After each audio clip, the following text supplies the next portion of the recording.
মাননীয় chief adviser মালয়েশিয়ায় state সফরে যাচ্ছেন এবং এটা খুবই আমাদের জন্য ক্রুশিয়াল একটা সফর।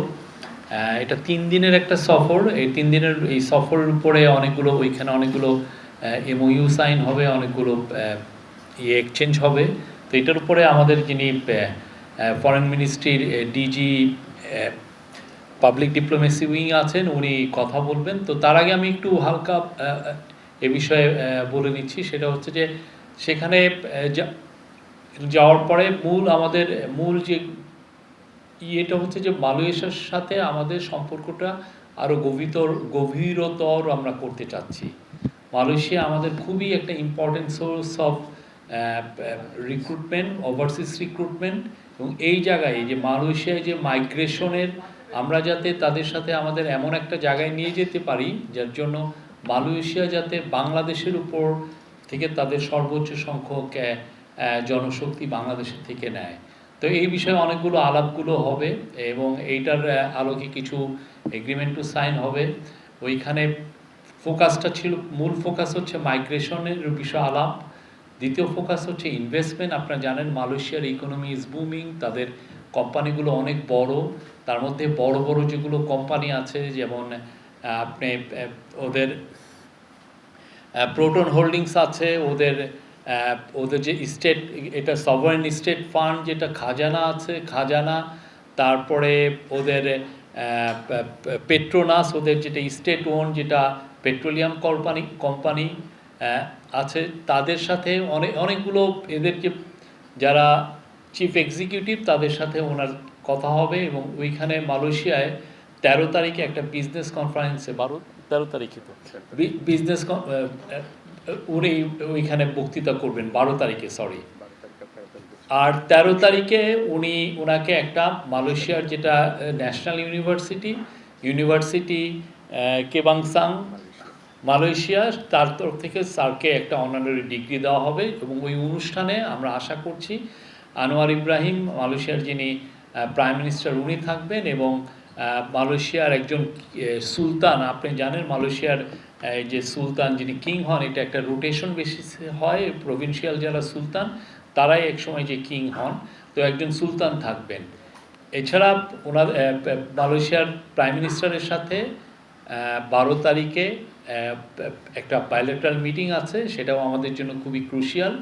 তা আমরা আশা করছি মালয়েশিয়ার সাথে যে আমাদের সুসম্পর্ক আছে সেটা একটা নতুন উচ্চতায় অধিষ্ঠ হবে। এইটা আমাদের জন্য খুবই ইম্পর্টেন্ট। এবং সামনে আমরা মনে করছি যে, এবং ওইখানে আমাদের আনঅফিসিয়াল হিসাবে প্রায় 15 লক্ষ বাংলাদেশি থাকেন, তাদের পাসপোর্টের কিছু সমস্যা হয়, সেগুলো এই সফরে এই বিষয়ে মানে it will be look into. তো আমরা আশা করছি এটা একটা খুব গুরুত্বপূর্ণ সফর এবং খুব একটা সফর হবে। এবং এটার উপরে যে ডিটেলটা আমি আমাদের ডিজিপিডি উইং শাহ আসিফ রহমানকে বলবো, উনি এটার বিস্তারিত বলতে। ধন্যবাদ শ্রদ্ধেয় প্রেস সচিব মহোদয়কে। আপনারা ইতিমধ্যে জেনেছেন যে আগামী 11 থেকে 13 আগস্ট 2025 আমাদের মাননীয় প্রধান উপদেষ্টা মালয়েশিয়ায় দ্বিপাক্ষিক সরকারি সফর উপলক্ষে গমন করবেন। তো সেই উপলক্ষে আজকে আমাদের এই সংবাদ সম্মেলন। মালয়েশিয়ার প্রধানমন্ত্রী দাতো সেরি আনোয়ার ইব্রাহিমের আমন্ত্রণে মাননীয় প্রধান উপদেষ্টা ডক্টর মোহাম্মদ ইউনূস আগামী 11 থেকে 13 আগস্ট 2025 তারিখে মালয়েশিয়া সরকারি সফর করবেন। এ সফরে মাননীয় প্রধান উপদেষ্টার সাথে একটি উচ্চ পর্যায়ের প্রতিনিধি দল মালয়েশিয়া সফর করবেন। উক্ত প্রতিনিধি দলে মাননীয় পররাষ্ট্র উপদেষ্টা, প্রবাসী কল্যাণ ও বৈদেশিক কর্মসংস্থান বিষয়ক উপদেষ্টা, বিদ্যুৎ, জ্বালানি ও খনিজ সম্পদ বিষয়ক উপদেষ্টা, জাতীয় নিরাপত্তা উপদেষ্টা, প্রধান উপদেষ্টার আন্তর্জাতিক বিষয়ক সংক্রান্ত বিশেষ দূত এবং উচ্চতর সরকারি কর্মকর্তাবৃন্দ অন্তর্ভুক্ত রয়েছেন। সাথে আপনার বিডার এক্সিকিউটিভ চেয়ারম্যান স্যারও সাথে সদস্য হিসেবে অন্তর্ভুক্ত আছেন। সফরের প্রথম দিনই আগামী 11 তারিখ মাননীয় প্রধান উপদেষ্টাকে গার্ড অফ অনারের মাধ্যমে অভ্যর্থনা জানানো হবে, স্বাগত জানানো হবে। এবং সেখানে মালয়েশিয়ার মিনিস্টার ইন ওয়েটিং হিসেবে তাদের হোম মিনিস্টার অর্থাৎ স্বরাষ্ট্রমন্ত্রী জনাব সাইফুদ্দিন বিন ইসমাইল ওনাকে স্বাগত জানাবেন। পরের দিন 12 আগস্ট 2025 পুত্রাজায়ায় মালয়েশিয়ার প্রধানমন্ত্রী কার্যালয়ে মাননীয় প্রধান উপদেষ্টা ও মালয়েশিয়ার প্রধানমন্ত্রীর মধ্যে একটি দ্বিপাক্ষিক বৈঠক অনুষ্ঠিত হবে। বৈঠকের পরপরই উভয় সরকার প্রধানের নেতৃত্বে প্রতিনিধি পর্যায়ের বৈঠক এবং তাদের সমঝোতার স্মারক স্বাক্ষরিত হবে।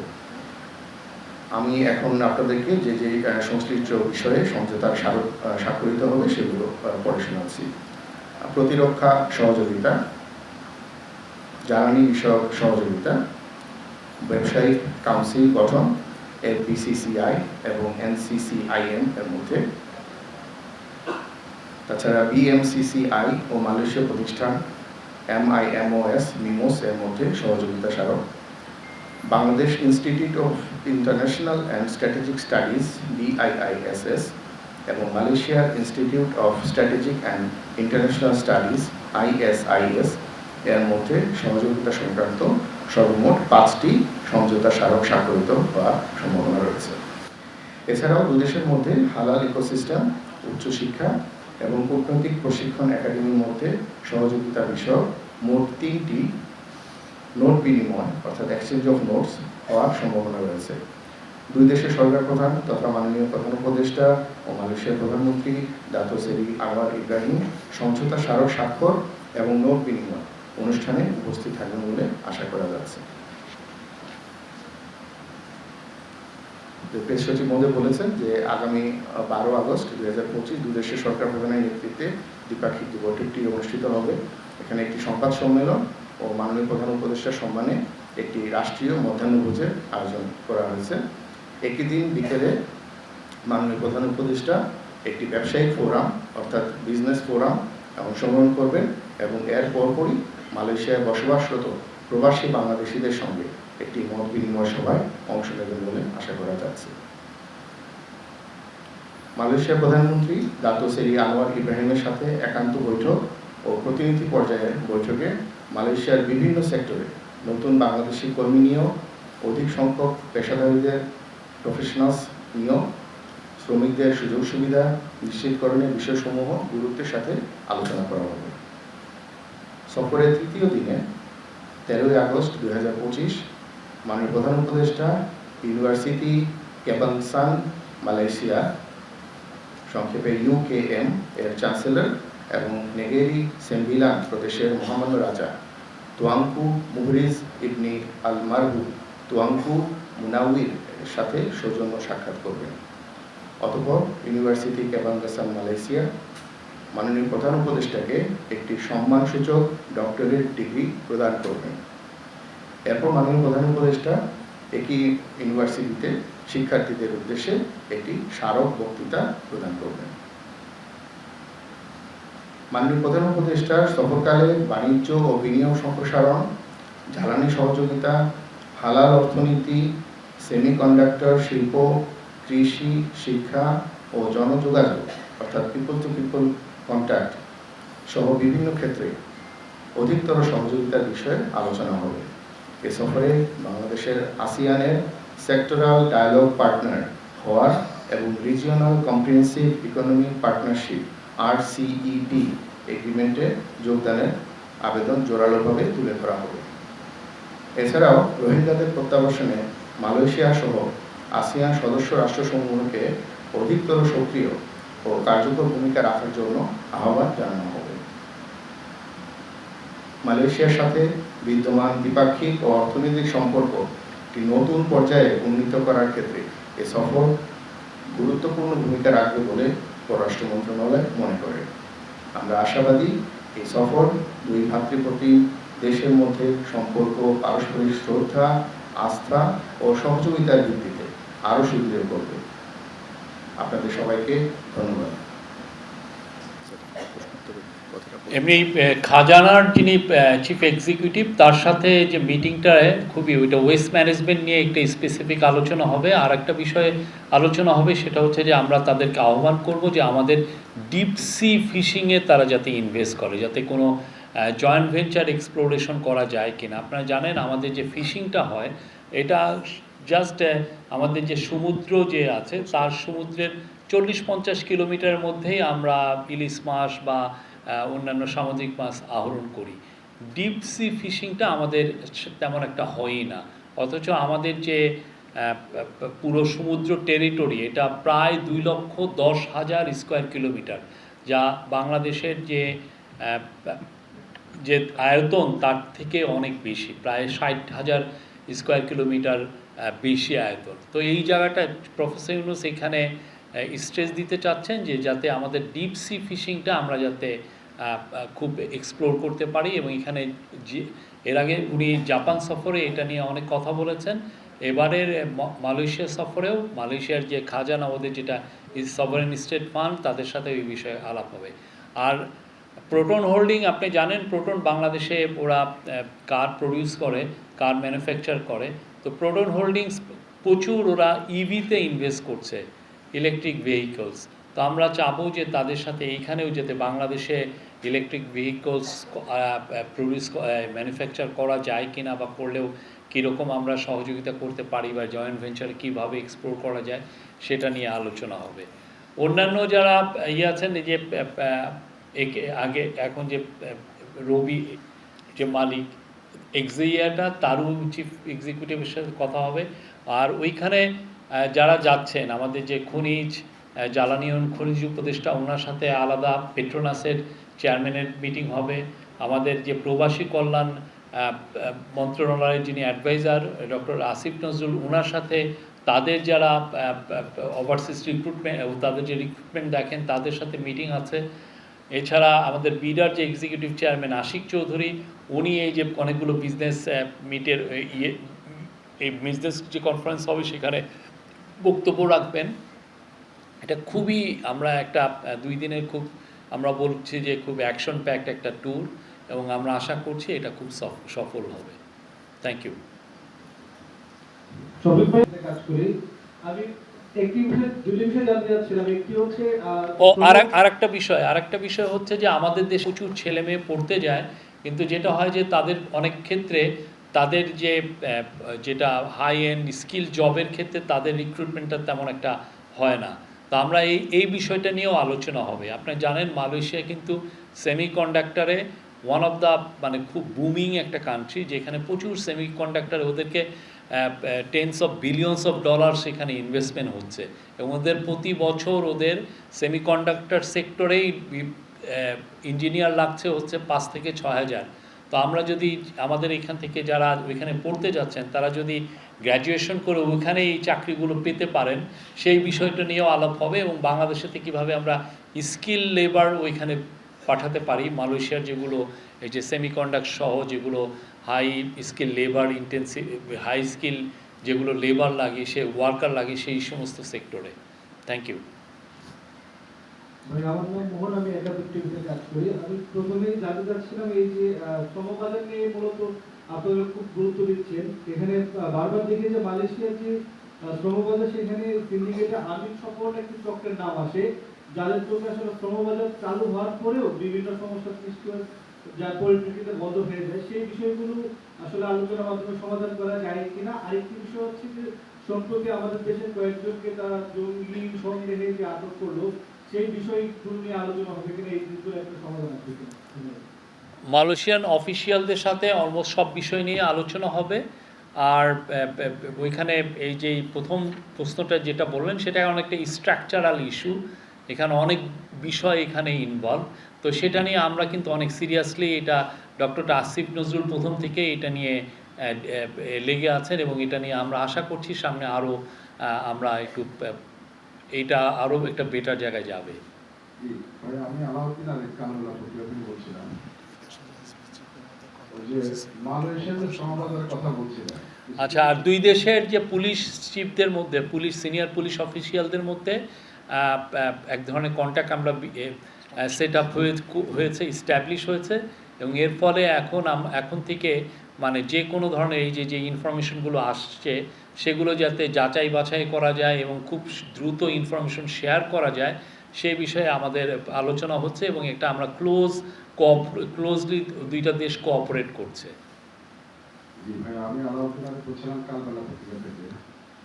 কিছুদিন আগে গত এপ্রিল মাসে মালয়েশিয়ার গভর্নমেন্ট বাংলাদেশের প্রবাসী কল্যাণ বিষয়ক উপদেষ্টাকে একটা চিঠি দিয়েছে। সেখানে ওনারা বলেছেন যে 2022 থেকে 2024 সাল পর্যন্ত যেসব শ্রমিক বাংলাদেশ থেকে মালয়েশিয়া গিয়েছে তাদের বিষয়ে মানি লন্ডারিং এবং মানব পাচার একটা মামলা হয়েছে। ওই বিষয়ে ওরা বলছে যে অপ্রমাণিত যেসব মামলা আছে বা অভিযোগ আছে সেগুলি প্রত্যাহার না করে ওরা শ্রমবাজার নিয়ে ভবিষ্যতে আগাবে না। এই বিষয়টা কোনো অগ্রগতি আছে কিনা? এই বিষয়ে মাননীয় মন্ত্রী আমার মনে হয় উনি, কেননা এই চিঠিটা যেহেতু আমি দেখিনি বা আদৌ চিঠিটা এসছে কিনা আমি যেহেতু দেখিনি, উনি এই বিষয়ে বলতে পারবেন। আমার মনে হয় যে ওনার সাথে কথা বললে হি উইল রেসপন্ড, মানে আমাদের মাননীয় অ্যাডভাইজার এখানে রেসপন্ড করবেন। আমি একটা বিষয় জানতে চাচ্ছিলাম যে আমরা বিগত সময়গুলোতে দেখেছি প্রধান উপদেষ্টা বা সরকার প্রধানের এই ধরনের অ্যাডভাইজারগুলো পররাষ্ট্র মন্ত্রণালয় হোস্ট করে থাকে, কারণ তাদের ওখানে কিছু তথ্য যা থাকে সেখানে ইনপুট দেওয়া থাকে, সেই অনুযায়ী হয়ে থাকে। সেটি প্রধান উপদেষ্টার কার্যালয় শিফট হওয়ার কোন বিশেষ কারণ আছে কিনা আরেকটা জানতে চাচ্ছিলাম, মালয়েশিয়ার 5 জন অভিযুক্ত আছে এবং তাদের বিচারিক কার্যক্রম চলছে আইএস অভিযুক্ত হওয়ার কারণে এবং সন্দেহ হওয়ার কারণে এবং কিছুটা প্রমাণও পাওয়া গেছে তার জন্য বিচারিক কার্যক্রম চলছে। আমি জানতে চাচ্ছিলাম যে এই মালয়েশিয়ার 5 জন আইএস অভিযুক্ত হওয়ার পর অ্যারেস্ট হওয়ার পরে আমরা দেখতে পেয়েছি যুক্তরাষ্ট্রের রাষ্ট্রদূত ভারপ্রাপ্ত তিনি প্রধান উপদেষ্টার কাছে গেছেন এবং সেখানে তিনি জঙ্গিবাদ উত্থান নিয়ে কথা দেখিয়েছেন, যেটি আপনি প্রেস ব্রিফিংয়ে বলেছিলেন। দুটো কি কানেক্টেড কিনা? প্রথম কথা হচ্ছে যে আপনি যে মাননীয় ওই পররাষ্ট্র মন্ত্রণালয় যে প্রেস কনফারেন্স, ওনারা তো ওনাদের মতো প্রেস কনফারেন্স করছেন, সবসময়ই করছেন। এটা এমন না যে আমরা করছি বলে ওনারা করছেন না, এরকম কিন্তু ঘটনা এই কিছুদিন আগেও হচ্ছেন। আমাদের মাননীয় পররাষ্ট্র অ্যাডভাইজার করছেন, মাঝে মধ্যে আমাদের সেক্রেটারি মহোদয় করছেন। আর আপনারা যেটা দেখেন নাই সেটা হচ্ছে গত 50 বছরে কয়টা প্রেস সেক্রেটারি প্রেস কনফারেন্স করেছে, কয়জন করেছে দেখেছেন আপনি? যে একটা প্রেস সেক্রেটারি এসে প্রেসের করেছে। এটা আমরা নতুনভাবে, এটা নতুন একটা আমরা কমিউনিকেশনের নতুন আসছি। আপনার প্রতিদিন আপনার হোয়াটসঅ্যাপ গ্রুপে আপনি যদি আমাদের মেম্বার হয়ে থাকেন, আমরা একের পর এক নিউজ আর দিচ্ছি। হ্যাঁ, আমাদের আগের যারা ছিলেন আপনি দেখেছেন কোনো দিন একটা প্রেস কনফারেন্স করতে? তো যেহেতু প্রেস এটা হলো চিফ অ্যাডভাইজারের ইস্যু, তো আমরা চিফ অ্যাডভাইজারের এইখান থেকে আমরা এই প্রেস কনফারেন্স করছি। আর পররাষ্ট্র মন্ত্রণালয় প্রায়ই প্রেস কনফারেন্স করছেন, তারা বৃহস্পতিবার প্রেস কনফারেন্স করেন এবং আমাদের তরফ থেকে কোনো এমন বলা নাই যে আপনি এই প্রেস কনফারেন্স করবেন না। এটা কোনো ধরনের আমরা করি না। অনেক সময় একসাথে করলে জিনিসটা আরও বেটার হয়, সেই জন্য আমরা একসাথে করি। কিন্তু কোনো ধরনের কোনো ইনস্ট্রাকশন নাই যে না আপনি প্রেস কনফারেন্স করবেন না, আমি করছি, এরকম কোনো কিছু কিন্তু না। আর আপনি যেটা বললেন যে প্রেস সেক্রেটারি, আপনি কত বছর, আপনি বোধহয় 15-20 বছর তো জার্নালিজম করছেন মনে হয়। হ্যাঁ, 24 ইয়ারে কবে কোন প্রেস সেক্রেটারি প্রেস কনফারেন্স করছে বা ডেপুটি প্রেস সেক্রেটারি দেখেছেন? একদিন হয় নাই তো। আমরা এটা করছি বিকজ এটাই আসলে বাইরে হয়, ওয়ার্ল্ড ওয়াইড এটাই হচ্ছে নর্ম। হ্যাঁ, আর ওই বিষয় হচ্ছে যে ওইটার বিষয়ে আপনি যেটা বললেন ওইটার সাথে এটা আমার মনে হয় না কোনো সম্পর্ক আছে। Thank you. মালয়েশিয়ার শ্রমবাজারটা অনেকটা দাতু আমিনের হাতে জিম্মি বলে জানি আমরা। দাতু আমিনের সাথে দিলে না গিয়ে বাংলাদেশের কোনো মানে রিক্রুটিং এজেন্সির পক্ষে মালয়েশিয়া লোক পাঠানো সম্ভব হয় না। তো এই জায়গায় কোনো কিছু করা সম্ভব কিনা, এই বিষয়ে কোনো আলোচনা হবে কিনা? আমি এই বিষয়টা আসলে দাতু আমিনকে আমি ওনাকে অত ভালোভাবে চিনি না, আর আমার মনে হয় না এটা তো আমাদের দ্বিপাক্ষিক একটা বিষয়, মালয়েশিয়া আর বাংলাদেশের রিলেশনশিপের বিষয়। সেইটা একটা প্রাইভেট ইন্ডিভিজুয়ালের উপরে এটা ডিপেন্ডেন্ট। এটা আমি আপনার কথাটা নিতে পারলাম না। আমরা মালয়েশিয়ার সাথে আমাদের সম্পর্ক ভালো, বাংলাদেশের থেকে প্রচুর শ্রমিক নিয়েছেন এবং আমরা আশা করছি সামনে মালয়েশিয়া আরও বাংলাদেশের থেকে শ্রমিক নেবেন এবং এর ফলে আমাদের এবং আমরা এখন যেটা এমফাসিস দিচ্ছি যাতে আমাদের বাংলাদেশ থেকে আরও স্কিল লেবার নেন এবং যারা বাংলাদেশের হয়ে ওইখানে বাংলাদেশ থেকে মালয়েশিয়ান ইউনিভার্সিটিগুলোতে পড়ালেখা করেন তারাও যেন ওইখানে ওয়ার্ক অপরচুনিটি পান সেই বিষয়গুলো আমরা চেষ্টা করছি, খতিয়ে দেখছি। আমি একটা প্রশ্ন করতে চাই এখানে, সেটা হলো যে আপনি আপনার বক্তব্যে বলেছেন যে লেবার রিক্রুটমেন্ট এইটা একটা ফোকাস থাকবে এবং সত্যি সত্যি যে মালয়েশিয়ার সাথে বাংলাদেশের রিলেশনশিপের ক্ষেত্রে সবচেয়ে বেশি যেটা নিয়ে আলোচনা হয় সেটা হলো মাইগ্রেশন। এবং আপনি যদিও মালয়েশিয়ান তথ্য মতে, অফিসিয়াল তথ্য মতে 8 লাখের মতো বাংলাদেশ যেখানে কাজ করে বলে তারা বলে, আপনি সেটা বলেছেন যে আনঅফিসিয়াল 15 লাখ, সেটা বিষয়ে আমি বলছি না। তো এইখানে যে আমি খবরের যে কথাটা আসছে, আসলে এই সিন্ডিকেটটা বেশ গত প্রায় 1 দশক ধরে এমনভাবে জিম্মি করে রেখেছে যে এইখানে অফিসিয়াল সম্পর্ক হলেও প্রাইভেট সেক্টর এবং গভর্নমেন্টের একটা অংশ এটাকে একেবারে জিম্মি করে রেখেছে।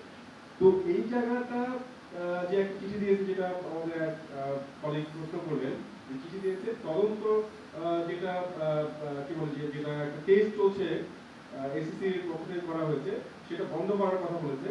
এবং 1 থেকে 1.5 সপ্তাহ আগে মালয়েশিয়া কিনি নামে যে একটা অনলাইন পোর্টাল আছে, তারা একটা রিপোর্ট করেছে যে তাদের এই চিঠির পরিপ্রেক্ষিতে বাংলাদেশ সম্মত হয়েছে যে সেই ইনভেস্টিগেশন স্টপ করা হবে।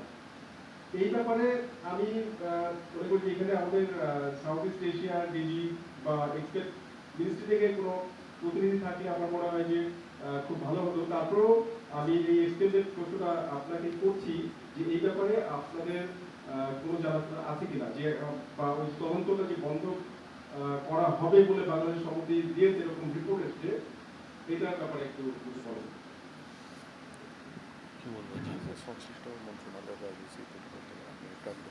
আপনি, আমার মনে হয় যে এটা আরও আপনি এই পুরো বিষয়টা ফরেন মিনিস্ট্রির যারা সংশ্লিষ্ট অফিসিয়াল আছে তাদের সাথে আপনি একটু কথা বলেন। শফিক ভাই, আমার নাম মোস্তফা মল্লিক, আমি চ্যানেলেই আছি। কয়েক বছর আগে যখন মালয়েশিয়া গিয়েছিলাম তখন তাদের মানবাধিকার কমিশনের চেয়ারম্যান আমাদের বাংলাদেশ থেকে যাওয়া গণমাধ্যম কর্মীদের কাছে বলছিলেন যে বাংলাদেশের একাধিক দণ্ডপ্রাপ্ত আসামি রয়েছেন যারা ফাঁসির অপেক্ষায় আছে এবং তারা যে লিগ্যাল যে সুবিধাটা সেটা তারা ওখানে পাচ্ছিল না। তো আমার প্রশ্নটা হচ্ছে যে এরকম আপনাদের কাছে কোনো তথ্য আছে কিনা, ওদের জেলে আমাদের মানে কারাগারে আমাদের কি পরিমাণ মানুষ আছেন এটা, আর হচ্ছে যে প্রত্যেকবারই এরকম প্রবাসীরা আশা করে থাকে যে সরকার প্রধান আসবে এবং তারপরে ওরা আমাদের হয়তো একটা সুযোগ দেবে যে তোমরা বৈধ হয়ে যাও, কিন্তু বারবারই অতীতের অভিজ্ঞতা হচ্ছে যে তারা মার খেয়ে যায়, তাদের এই আশা পূর্ণ হয় না। এবার এটা আপনারা কতটা মনে করছেন যে এটা হবে, অর্থাৎ তারা থাকার বন্দোবস্তটা তাদের হবে? আর একটা বাইরের প্রশ্ন, পুলিশদের জন্য ক্যামেরা কেনার কথা বলা হয়েছে, আজকে যেটা আপনারা জানিয়েছেন গতকালকে ছিল, এইটা যদি আরেকবার একটু বলতেন। ধন্যবাদ। প্রথম প্রশ্ন, এই যে 2-3টা কোশ্চেন করলে আমরা খেয়ে হারিয়ে ফেলি। প্রথম কোশ্চেনটা আপনার ছিল হলো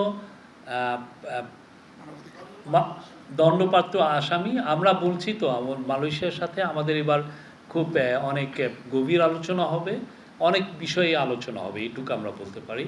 আর একটা হচ্ছে যে আপনি সেকেন্ড কোশ্চেনটা বললেন,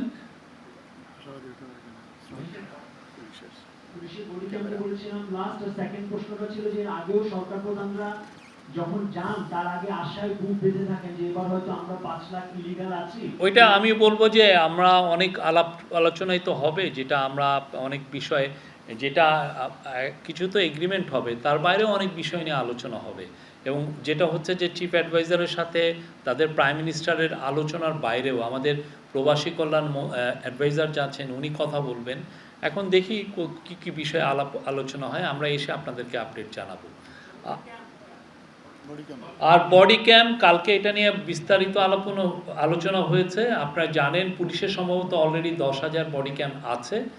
আমরা আরও 40,000 বডি ক্যাম সংগ্রহ করার চেষ্টা করছি। এটা খুব দ্রুতই করা হবে, করে যাতে পুলিশকে খুব দ্রুত এটা নিয়ে এক ধরনের ছোটোখাটো ট্রেনিংও দেওয়া হয়, যাতে এই বডি ক্যাম্পটা খুবই ইলেকশন, আমাদের তো 47,000 ভোটিং বুথ আছে, তো 47,000 ভোটিং বুথে প্রত্যেকটা বুথেই যাতে একটা বডি ক্যাম্প থাকে, কোনো একটা মানে বডি ওয়ার্ন, মানে আপনার এটা চেস্টের মধ্যে এটাও পড়ে থাকেন, এটা থাকলে যেটা হবে যে তাহলে ওই ভোটিং সেন্টারটার আপনার সিকিউরিটিটা আরও ভালোভাবে আমরা ইনশিওর করতে পারবো।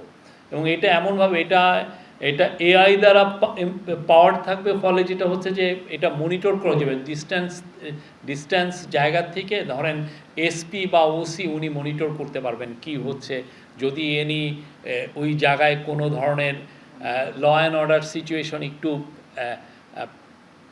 খারাপ অবস্থায় যায়, হ্যাঁ, একটু ওয়ার্সেন হয়, সেক্ষেত্রে তারা খুব দ্রুত ইন্টারভেন করতে পারবে। এটা খুবই এসেনশিয়াল, এবং এটা কালকে চিফ অ্যাডভাইজার বারবার বলেছেন এটার জন্য খুব দ্রুত এটা প্রকিউরমেন্ট করা হয়।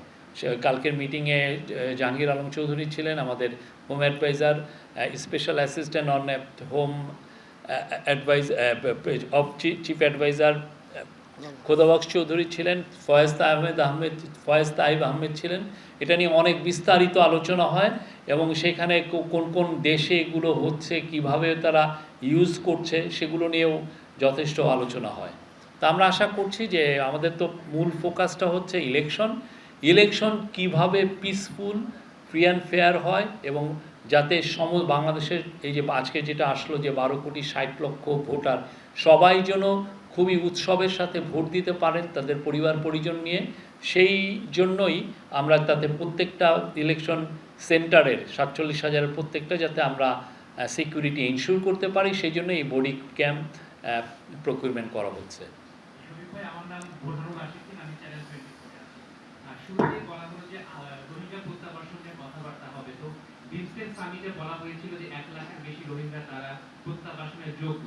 তো এইটা নিয়ে আসলে লেটেস্ট কোন আপডেট আছে কিনা, এটা একটা বিষয়। একটা বিষয় হচ্ছে সম্প্রতি আমরা বিবিসিতে দেখেছি যে কলকাতাতে আওয়ামী লীগের অফিস স্থাপনের একটা খবর প্রকাশিত হয়েছে, তো এই বিষয়ে গভর্নমেন্টের অবস্থানটা। ধন্যবাদ।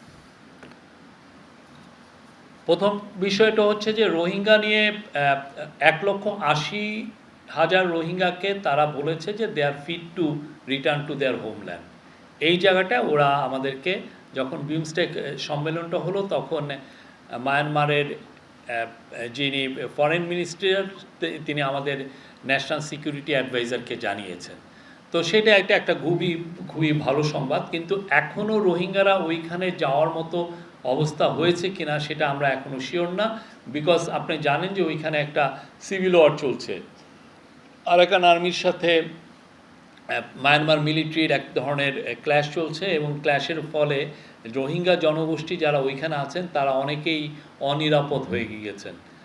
আর এই অবস্থায় সত্যিকার অর্থে মানে ওদেরকে মানে পাঠানোটা, এটা তো কেউই ইন্টারন্যাশনালি এটাকে সেফ মনে করবে না।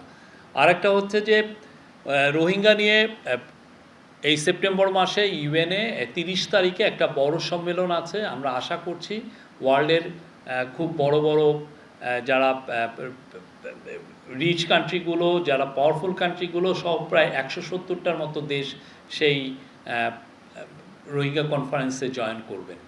আর রোহিঙ্গা নিয়ে একটা ছোটোখাটো 25 তারিখে 25 অগাস্টেও এই কক্সবাজারে আমরা আশা করছি একটা সম্মেলন হবে।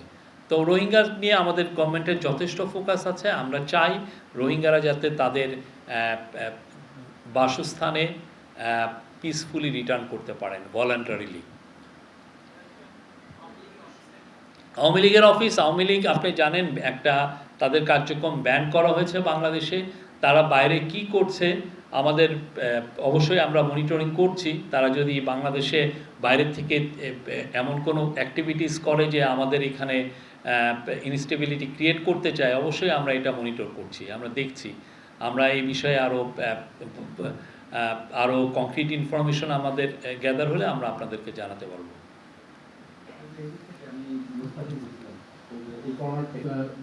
আপনি বলছেন ডিফেন্স কোঅপারেশনের কথা, কি ধারণা দিতেন যে কোন এরিয়াতে তাদের সাথে কোঅপারেশন ডিসক্লোজ করার আগে স্বাক্ষর হওয়ার পরে এরিয়াগুলো সম্পর্কে একটু ধারণা। ডিফেন্স না, সিকিউরিটি কোঅপারেশন।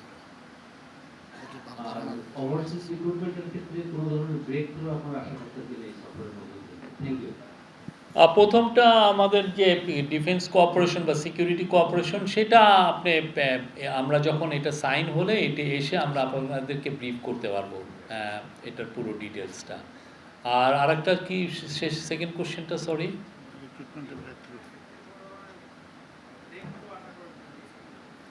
আমাদের সাথে মাইগ্রেশন নিয়ে তাদের সাথে কথা হবে, এটুকু বলতে পারি। এবং এটা ইভেন যেন হাইয়েস্ট লেভেলে যখন বায়োলেটারাল মিটিং হবে, ডক্টর আনোয়ার ইব্রাহিম এবং আমাদের প্রফেসর মোহাম্মদ ইউনুসের সাথে আমরা মনে করছি যে এই বিষয়ে এই মাইগ্রেশনটা একটা ইম্পর্টেন্ট ইস্যু থাকবে এই আলোচনায়।